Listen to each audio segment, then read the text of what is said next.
ఆంధ్రప్రదేశ్ రాష్ట్రంలో 2024 ఎన్నికలు చరిత్రలో నిలబడిపోయేలా కనిపిస్తున్నాయి. వైఎస్ జగన్మోహన్ రెడ్డిని ఓడించడానికి ఏకంగా టీడీపీ, బీజేపీ, జనసేన పొత్తులోకి దిగటం ఒక ఎత్తైతే, ఏకంగా సొంత అన్నయ్యనే కార్నర్ చేస్తూ బరిలోకి దిగి ఢీకొట్టేందుకు రెడీ అవుతోంది వైఎస్ షర్మిల.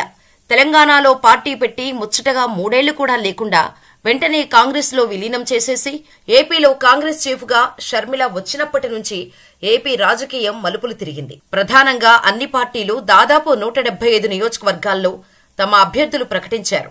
కానీ కాంగ్రెస్ మాత్రం ఇంకా తమ అభ్యర్థుల పేరు ఖరారు చేయడంలో మళ్లగుల్లాలు పడుతోంది. ఇక ఈ నేపథ్యంలో షర్మిల ఎక్కడి నుంచి పోటీ చేయబోతుంది అనేది ఆసక్తిగా మారింది. కడప ఎంపీ అభ్యర్థిగా బరిలోకి దిగనుందని తెగ వార్తలు చక్కర్లు కొడుతున్నాయి. కడప నియోజకవర్గం వైఎస్ ఫ్యామిలీకి కంచుకోట. కానీ అన్నతో విభేదించిన షర్మిల కాంగ్రెస్ నుంచి పోటీకి దిగనుండటంతో సీన్ ఒక్కసారిగా మారిపోయింది. ఈసారి వారసత్వ పోరు కారణంగా వైఎస్ కుటుంబం 2 వర్గాలుగా మారి ఎన్నికల్లో దిగటం ఖాయమైంది. ఈ కారణంగా రాజకీయాలు ఎటువైపు టర్న్ అవుతాయోనన్న చర్చ రాష్ట్రమంతటా సాగుతోంది. కాంగ్రెస్ పార్టీని పునరుజ్జీవింపచేసేందుకు కంకణం కట్టుకున్న షర్మిల కడప బరిలోకి దిగాలని నిర్ణయించుకోవటంలో అసలైన సవాల్ ప్రారంభమైందని అనుకోవచ్చు. కడప పార్లమెంటు ఒకప్పటి కాంగ్రెస్ కంచుకోట. వైఎస్ కుటుంబం రాజకీయ అరంగేట్రం నుంచి నేటి వరకు వైఎస్ కుటుంబం నుంచే కడప పార్లమెంటుకు ప్రాతినిధ్యం వహిస్తున్నారు. 1989, 1991, 1996, 1998లో వైఎస్ఆర్ ఎంపీగా 4 సార్లు గెలిచారు. 1999, 2004లో వైఎస్ వివేకానంద ఎంపీగా 2 సార్లు విజయం సాధించారు. ఇక ఆ తర్వాత 2004 నుంచి జగన్ కడప ఎంపీగా 2 సార్లు గెలుపొంది అది వైఎస్ కంచుకోట అని నిరూపించారు. 1989 నుంచి నేటి వరకు కడప పార్లమెంటు స్థానానికి వైఎస్ కుటుంబం మాత్రమే ప్రాతినిధ్యం వహించటం కడప జిల్లాపై వైఎస్ ఫ్యామిలీకి ఉన్న పట్టు గురించి అర్థం చేసుకోవచ్చు. అయితే అన్నతో విభేదించిన షర్మిల జగన్, అవినాష్ లక్ష్యంగా చేస్తున్న మాటల యుద్ధం ఏపీతో పాటు సొంత జిల్లా కడపలోనూ కాకరేపుతోంది. కడప ఎంపీగా కాంగ్రెస్ పార్టీ నుండి షర్మిల పోటీ చేస్తున్నారనే ప్రచారం రాజకీయ ప్రకంపనలు సృష్టిస్తోంది. మరోవైపు టీడీపీ నుంచి వైఎస్ వివేకా సతీమణి సౌభాగ్యమ్మ పోటీ చేస్తున్నారంటూ జరుగుతున్న ప్రచారంతో కడప రాజకీయం పీక్స్ కు చేరింది. ఇది వైఎస్ కుటుంబంతో పాటు ఆయన అభిమానుల్లో కూడా కొంత భయాన్ని కలిగిస్తుందట. కడప పార్లమెంటు స్థానం నుంచి వైఎస్ షర్మిల పార్లమెంటు సభ్యురాలుగా పోటీలోకి దిగనున్నారు. ఈ మేరకు గురువారం కాంగ్రెస్ పార్టీ రాష్ట్ర కార్యాలయంలో కడప కాంగ్రెస్ పార్టీ ముఖ్య నాయకులతో షర్మిల సమావేశం ఏర్పాటు చేసి మాట్లాడారు.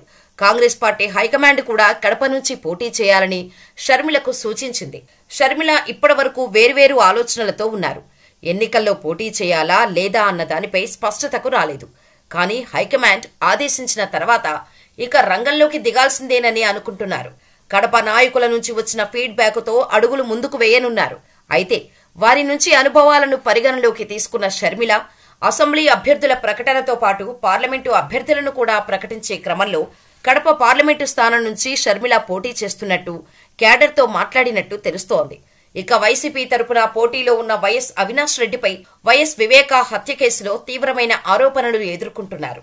మొదట అవినాష్ రెడ్డికి ఈసారి టికెట్ ఇవ్వకపోవడమే మంచిది అని వైసీపీ నేతలే జగన్కు చెప్పినా జగన్ మాత్రం తమ్ముడైన అవినాష్ కు ఇవ్వకుండా ఉంటే ఎలాగనే వాదనను తెరపైకి తెచ్చారు. అవినాష్ రెడ్డి విషయంలో కడప నియోజకవర్గంలో ఎలాంటి అభిప్రాయాలు ఉన్నా ఏవీ బయటకు రానివ్వరు కూడా. అయినా అవినాష్ రెడ్డి విషయంలో జగన్ మొదటి నుంచి పూర్తి సపోర్టుగా ఉన్నారు. ఆయనపై ఈగ వాలనేయడం లేదు. వైఎస్ సునీతతో పాటు అందరూ అవినాష్ రెడ్డి వైపు వేలెత్తి చూపిస్తున్నా ఆయనకేం సంబంధం లేదని ఆయనపై నిందలు వేస్తున్న వారే హత్య చేయించి ఉండవచ్చని కూడా ఎదురుదాడి చేస్తున్నారు. ఇదిలా ఉంటే కడప పార్లమెంటును కాంగ్రెస్ పార్టీ చేజెక్కించుకోగలిగితే సీఎం వైఎస్ జగన్ తో పాటు అవినాష్ రెడ్డికి కూడా చెక్ పెట్టొచ్చు అన్న ఆలోచనలో షర్మిల ఉన్నారు. షర్మిల కడపలో అవినాష్ రెడ్డి మీద పోటీ చేస్తే ఖచ్చితంగా ఎన్నికల అంశంగా వైఎస్ వివేకా హత్య కేసు మారుతుంది. ఇప్పటికే షర్మిల తాను సునీతకే అండగా ఉంటానని ప్రకటించారు. ఆమె కోసం చివరి వరకు నిలబడతానని వర్ధంతి సభలో ఎమోషనల్ గా హామీ ఇచ్చారు. కానీ షర్మిల మాటలను ఏపీ ప్రజలు, ముఖ్యంగా కడప ప్రజలు ఎలా నమ్ముతారు అనేది పెద్ద ప్రశ్న.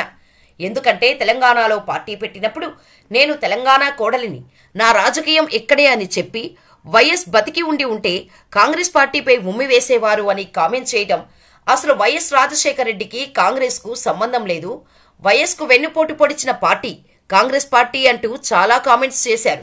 తిరిగి తిరిగి తిట్టిన ఆ పార్టీలోనే తన పార్టీని విలీనం చేయడమే కాకుండా వైఎస్ చివరి కోరిక రాహుల్ని ప్రధాని చేయడం. ఆయన కోరికను వైఎస్ వారసురాలుగా నేను నెరవేర్చుతానని కామెంట్ చేశారు. అసలు ఇలా 2 నాలుకలతో మాట్లాడే మనిషిని కడప ప్రజలు నమ్ముతారా అనేది ఒక ప్రశ్న అయితే, పుట్టింటి నాశనం కోరే ఆడపడుచు అంటూ ముద్రపడింది. మరి వీటన్నిటినీ అధిగమించి పోటీలో నిలబడాలన్నా, జగన్ మేనియోను తట్టుకొని గెలవాలన్నా ఏదైనా మిరాకిల్ జరగాల్సిందే.